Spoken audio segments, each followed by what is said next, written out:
Je suis Josette McCann et bienvenue à notre émission spéciale dans le cadre des élections municipales qui auront lieu dimanche le 7 novembre. J'ai le plaisir aujourd'hui d'accueillir Mme Claire Bolduc, qui est candidate et qui se présente pour un deuxième mandat comme préfète de notre MRC, la MRC du Témiscamingue. Bonjour Mme Bolduc. Bonjour Mme McCann. Et bienvenue à Témiscamingue. Merci de l'accueil et je suis vraiment contente d'être là, vraiment. Il y a 4 ans, on s'est déjà rencontrés il y a 4 ans, puis vous êtes venu nous visiter encore à notre studio de TVCTK. Donc, il y a 4 ans, vous avez été élue préfète de notre MRC. À ce moment-là, vous aviez des prévisions, vous avez des rêves, vous aviez des objectifs. Donc, depuis 4 ans, quelle était à ce moment-là votre motivation à ce moment-là de vous présenter comme préfète de notre MRC? Oui, c'est une bonne question. Il y a 4 ans, j'avais 4 grands objectifs. Le premier des grands objectifs, c'était constatant la dynamique un peu décousue, incohérente du fonctionnement de la MRC dans les années précédentes, je souhaitais recréer une belle cohésion au niveau de la MRC. C'est important que les gens travaillent ensemble. On est très peu nombreux sur un immense territoire. On a beaucoup de responsabilités dans le milieu municipal. Les municipalités ont leurs responsabilités propres, la MRC également. Elle n'a pas les mêmes responsabilités, mais ce sont des responsabilités qui s'entrecroisent. Dans le contexte, c'était important pour moi de recréer une belle cohésion du milieu municipal. Ça, c'était la première de mes préoccupations. La deuxième, c'était comment on peut habiter de façon confortable le Témiscamingue et faire connaître le Témiscamingue partout où il doit être connu et reconnu. La troisième préoccupation, c'était desservir le Témiscamingue, assurer des services et particulièrement les services Internet haute vitesse et les services de téléphonie cellulaire, ce qu'on appelle la connectivité. On avait une grande priorité, c'était une préoccupation très grande de la part des citoyens et c'était un engagement assez ferme de ma part de voir à ce qu'on puisse obtenir ces branchements-là. Et finalement, développer le Témiscamingue.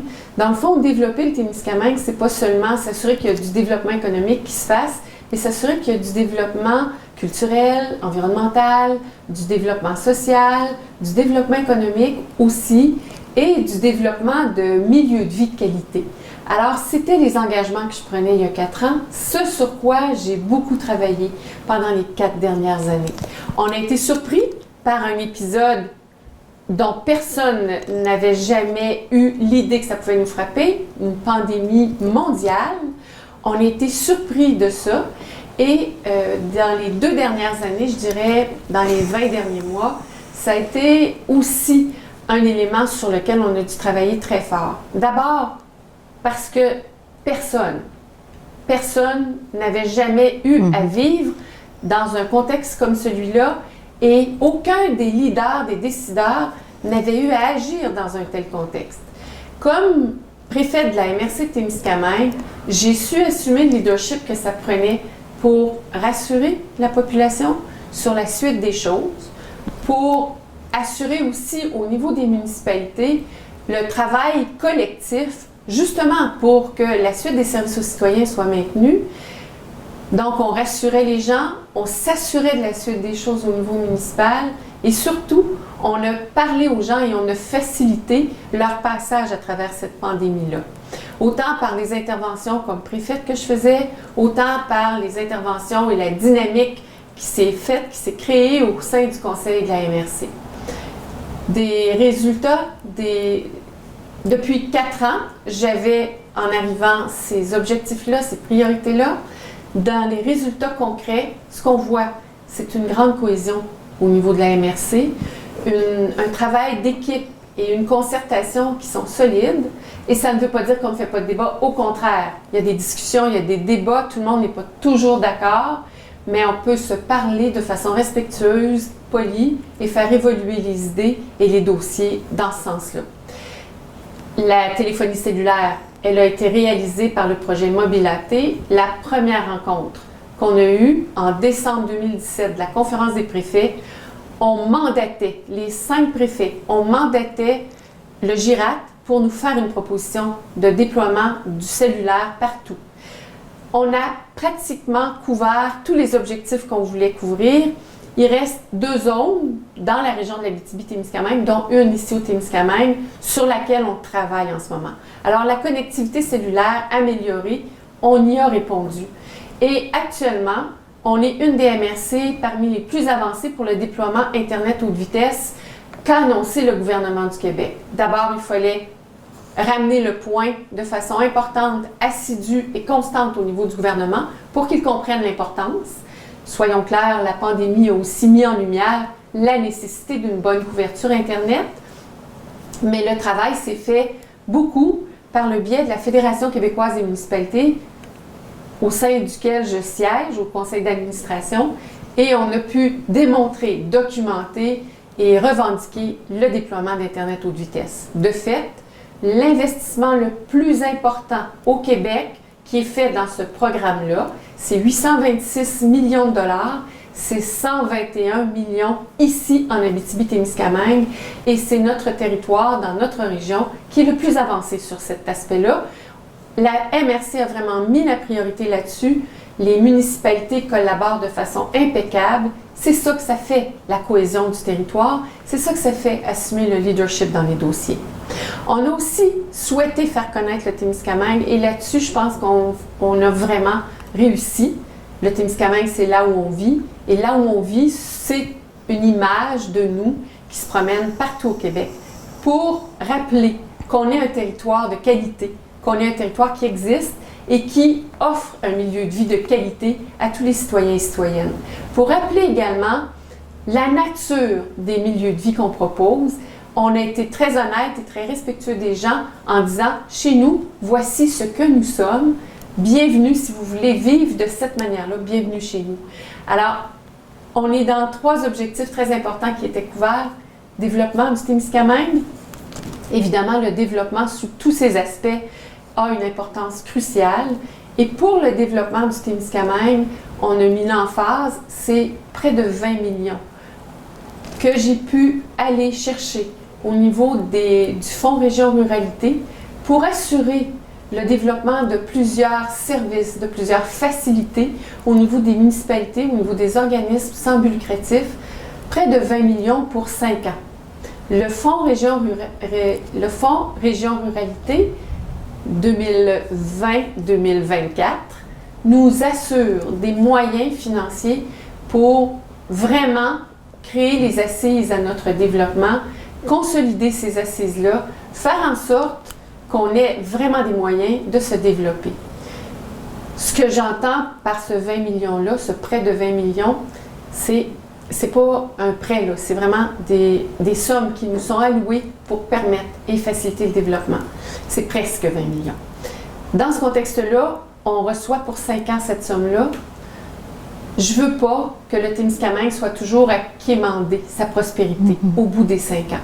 Alors, à même les sommes dont nous disposons maintenant, je veux pouvoir assurer le développement du Témiscamingue sur le long terme, pour qu'on se donne des moyens qui nous sont propres, qui nous appartiennent, à travers des projets de développement économique communautaire, comme l'est par exemple le projet Onimiki, à travers d'autres types de projets de déploiement, d'appui, de développement économique, comme le fait qu'on souhaite se doter des services d'un commissaire industriel ici au Témiscamingue. Dans toute cette action-là, les axes que j'avais retenus comme prioritaires, ils ont été couverts, ça avance. Est-ce que c'est parfait? La vie n'est pas parfaite, mais on a fait du travail exceptionnel. Et je le dis non seulement parce que j'estime avoir bien travaillé, mais je le dis parce que l'ensemble des maires et mairesses avec qui j'ai eu la très grande chance de siéger au conseil de la MRC, ensemble, on a été en cohésion et on a fait du très bon boulot pour tout le Témiscamingue. Très intéressant de vous entendre, Mme Bolduc. Alors, les derniers mots qu'on a entendus, puis les spectateurs, je pense qu'ils vont se rappeler, c'est ça avance. Puis surtout, le fonds qui est disponible, ce n'est pas un emprunt, mais un fonds de 20 millions. Donc, c'est quelque chose que vous avez déjà commencé en 20 pour 5 ans, donc 2024. Donc, maintenant, on est en 2021. On est en période d'élection municipale. J'imagine que vous voulez poursuivre certains projets puis relever d'autres défis. Donc, à vous entendre, oui, vous avez déjà commencé. Il y a des dossiers qui sont toujours en marche, qui ne sont pas complétés, mais vous aimeriez avoir un deuxième mandat pour pouvoir continuer, puis poursuivre, puis atteindre ces nouveaux défis qui vous attendent. Alors, quel est votre plan d'action pour les prochaines 4 années, Mme Bolduc? Vous parlez bien de poursuivre le travail. Effectivement, on a mis en place des assises, nos bases, d'abord pour se faire connaître et reconnaître. On a mis en place une planification stratégique qui nous permet d'être attractifs comme territoire. Et de cette planification stratégique, on a identifié des pôles d'excellence pour lesquels on vise vraiment un développement majeur. Les pôles d'excellence, je les rappelle, le tourisme, aventure nature, on a les agricultures innovantes et biologiques et on a les énergies renouvelables. Dans ces 3 secteurs d'activité-là, le Témiscamingue est très performant et peut l'être encore plus. Je rappelle qu'on a placé des assises, mais c'est nécessaire de consolider ce qui a été fait, de s'assurer que ce soit vraiment très solide pour la suite des choses, qu'on ne soit pas constamment en train de recommencer les mêmes choses. Et c'est ce sur quoi je veux travailler. Notre pôle tourisme aventure nature, évidemment, il repose sur un joyau, le parc au Pémican, mais également sur le travail qui a été fait dans un nombre impressionnant de municipalités, justement pour mettre en valeur l'extraordinaire environnement qui est le nôtre. Le Témiscamingue, c'est 19 000 km², c'est 7 500 lacs et rivières, dont 4 très grands lacs de plus de 100 km². Quand on a un environnement de cette grande générosité-là, notre objectif, c'est de pouvoir en bénéficier et d'en faire bénéficier, de le faire bénéficier aux touristes, mais en tout respect de cet environnement-là qui est notre assise de vie, qui est notre milieu de vie. Alors, le tourisme aventure nature, il se déploie actuellement dans plusieurs collectivités, dans plusieurs communautés, dans plusieurs municipalités, par des sentiers d'interprétation. Il y en a ici à Témiscamingue, il y en a à Kipawa, on en a fait à Laniel, il y en a dans tout le secteur est du Témiscamingue. Il y a de très beaux endroits pour accueillir la population qui veut bénéficier de l'environnement naturel et les visiteurs qui veulent découvrir et bénéficier de l'environnement naturel. C'est un pôle d'excellence qui est porteur pour nous. On a créé la coopérative plein air, la coop plein air, la coop de l'arrière-pays, qui permet justement d'organiser, de faciliter le séjour de visiteurs ou de la population pour des activités justement liées au tourisme aventure nature. Ces activités-là, elles sont aussi soutenues par des événements qui sont créés localement.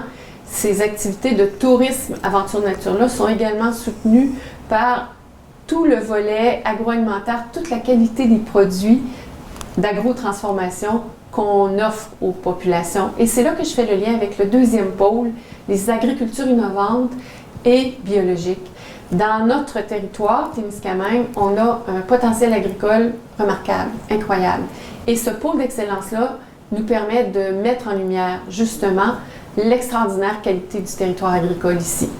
Un territoire où on a de très bonnes terres agricoles, un climat et de l'eau qui permet de se projeter dans le futur pour continuer d'avoir une agriculture de qualité.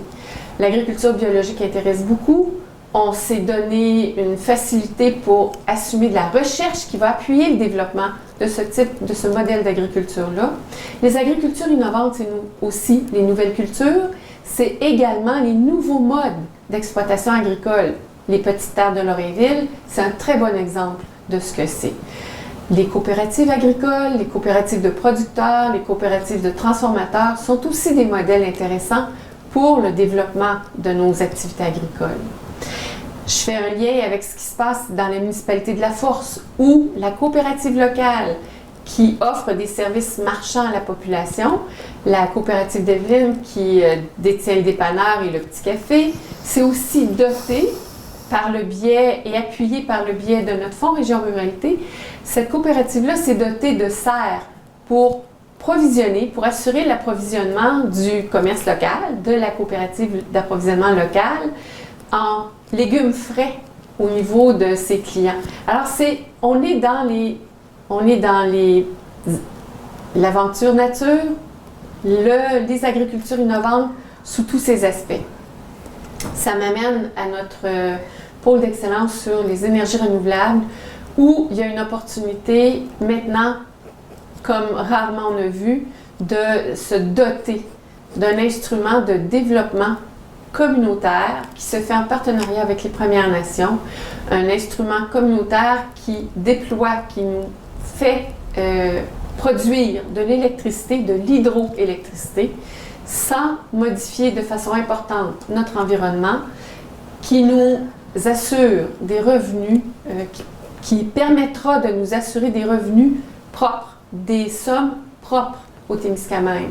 Le genre de revenus duquel on ne doit pas rendre de compte à qui que ce soit, au gouvernement ou à qui que ce soit, et duquel on n'est pas obligé de quémander parce que ce sont des revenus qui nous sont propres. L'argent arrive dans nos coffres et on détermine localement, collectivement, comment ces sommes-là seront utilisées pour le développement de notre territoire. Alors, c'est le projet Onimiki, dont plusieurs ont déjà entendu parler. Je porte ce projet-là haut et fort, et je le porte d'autant plus haut et fort que je veux que ce soit un projet que je souhaite, que ce soit un projet, mais que les maires et mairesses, que la population souhaite que ce soit un projet où tout le monde est impliqué. Et dans ce contexte-là, le projet Onimiki est vraiment un projet porteur pour nous tous, mais on peut penser aussi à d'autres types de projets d'énergie renouvelable, par exemple les énergies solaires. Dans tout le contexte, c'est 3 pôles d'excellence sur lesquels je vais continuer de travailler dans le prochain mandat, en plus d'asseoir notre réputation, notre attractivité, en plus de conforter toutes les actions qu'on a déjà mises en place et qu'on poursuit pour être connus et reconnus. On veut aussi mettre de l'avant les grandes richesses du territoire, appuyer leur développement et un développement qui est respectueux des modes de vie qu'on a choisis. Je termine en mentionnant qu'on s'est donné à la MRC des objectifs sur les services de proximité. On s'est donné également un objectif sur la sécurité civile. Ça nous a frappé de plein fouet la pandémie. Et on s'est aperçu, on a fait le constat, ensemble, au niveau du Conseil de la MRC, qu'on est mal outillé pour faire face à certains épisodes. De sorte qu'on se donne une planification et des moyens concrets pour développer nos facilités d'intervention en cas de sinistre, en cas de circonstances particulières. Ça pourrait être des tornades, ça pourrait être des feux de forêt. On l'a vu, on n'est plus à l'abri, personne, d'épisodes climatiques qui peuvent être dérangeants. Ça peut être des inondations. Dans tout le contexte, on veut être prêt, beaucoup mieux préparé à intervenir et appuyer les communautés et les personnes qui deviendraient vulnérables par ces épisodes-là. Et les services de proximité sont pour nous également une priorité. On a vu toute l'intervention qu'on a faite pour les marinas, pour les commerces, pour appuyer les coopératives de développement locales qui offrent des services marchands dans leur municipalité. On a vu le travail qui a été fait pour soutenir, par exemple, la Verlochère-Anglier avec sa résidence L'Élan. On voit aussi l'investissement et l'appui qu'on apporte à la coop du complexe des eaux profondes pour offrir aux Témiscamiens et Témiscamiennes du sud du territoire des services de piscine. C'est le travail d'une MRC d'accompagner, de soutenir et de se donner les moyens d'accompagner et de soutenir les projets des municipalités. Ce n'est pas le travail de la MRC de le faire à la place des municipalités. Elles ont ces pouvoirs-là, elles ont ces compétences-là, ça relève des municipalités. Mais c'est notre devoir et notre capacité de les aider et de les accompagner dès qu'elles en donnent le signal. Ce sont les priorités sur lesquelles je vais continuer de travailler pour les 4 prochaines années. Cet engagement-là, je le prends aussi au niveau de rester à l'écoute des citoyens et citoyennes. Ce que nous avons été, ensemble collectivement, le Conseil de la MRC, au cours des 4 dernières années, ce que nous souhaitons poursuivre comme travail dans les 4 prochaines. Madame Bolduc, ça nous a fait plaisir que vous soyez avec nous aujourd'hui. Vous êtes en campagne électorale parce qu'il y a un autre candidat aussi pour la préfecture. Alors, on apprécie énormément que vous preniez le temps. Vous êtes venu nous voir à Témiscamingue et on a toujours le plaisir, on est content de vous voir aussi. Votre présence, elle est importante, vous êtes visible, vous êtes au courant de nos problèmes ici, de ce que l'on vit à Témiscamingue, parce que je pense qu'il faut le dire aussi, on fait partie de la MRC du Témiscamingue, mais nous sommes une municipalité aussi qui est un peu différente. Notre territoire, on est éloigné des autres municipalités, mais quand même, on fait partie d'une équipe et avec un leadership que vous avez fait preuve pendant les 4 dernières années. Alors, vendredi ou dimanche le 7 novembre, pardon, je me trompais de date parce que je pense que votre calendrier est pas mal changé aussi, là, d'ici au 7 novembre. C'est le 7 novembre, effectivement, Donc, le dimanche, le 7 novembre. Et juste un message pour nos téléspectateurs qui nous écoutent. Il va y avoir une autre émission concernant les informations, les renseignements, vote par anticipation, etc. Donc, mais pour vous, alors, merci, Madame Claire Bolduc. Vous êtes candidate pour continuer votre deuxième mandat en tant que préfète de notre MRC du Témiscamingue. Alors, merci pour être venu nous partager quelles sont votre vision, vos objectifs, tout ce que vous avez accompli. Et je pense le mot de la fin, c'est ça avance. Vous avez fait un travail exceptionnel et espérons que votre travail va continuer pour les 4 prochaines années. Merci beaucoup. J'ai été particulièrement charmée par tout ce que j'ai découvert partout au Témiscamingue et particulièrement ici à Témiscamingue. J'ai été charmée, enchantée.